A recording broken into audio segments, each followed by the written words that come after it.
wheel, and I show like a split here of the storage area behind the two seats in the rear and the seat in the front. And the wheelbase is very short, 48 by 72 inches, which is 4 feet by 6 feet. So it's actually the size of a bicycle, less than a bicycle in length. And yet, so it should be easy and nimble to park. I've divided into 3 sections: the current generation of the 2 turbines, the drivers and emergency charging.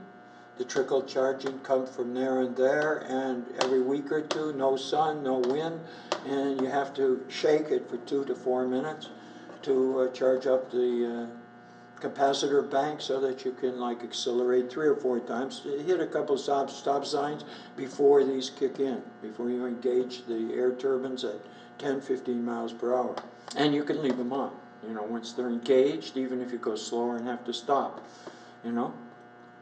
So I put a little cat there so you can carry your pets and whatnot. It's as human a vehicle as possible, you know, with very little bumper. All plastic, of course, you know, all plastic, including the frame.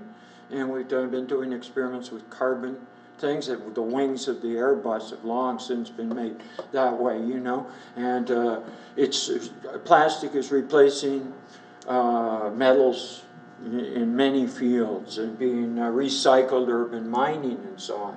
So this is a uniquely modern vehicle that projects that the next few years, you know.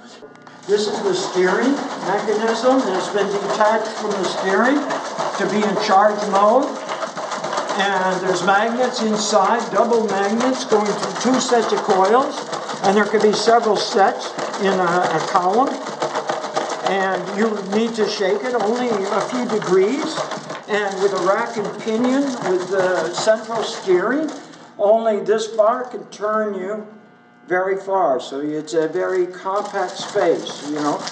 Not a motorcycle steering thing, 2 wheels, springs on the wheels, rack and pinion, but not power steering and whatnot. And if you go close, you can see I'm at 29 volts and 20 volts on the other one. There's 2 separate circuits, and I went 30 seconds. So to be at 45 volts for a 36 volt system or 52 volts for a 48 volt system takes you between a minute and 5 minutes. So, you know, it's not difficult, but it should be an emergency. To do this every day would become, and several times a day, might become very dull for the person, very habitual, you know? It's fun. And the feeling of control it gives you, of being able to charge up your capacitor so your vehicle can go and you can take your children to school or go shopping or bring the laundry home, whatever, you know, or get to work. You know, it gives you empowering, they say, you know, it's an personal empowerment. But, and it's practical, and it should be known that this is buildable, inexpensive, and workable for air turbine, frontal, air pressure, magnetic generating systems.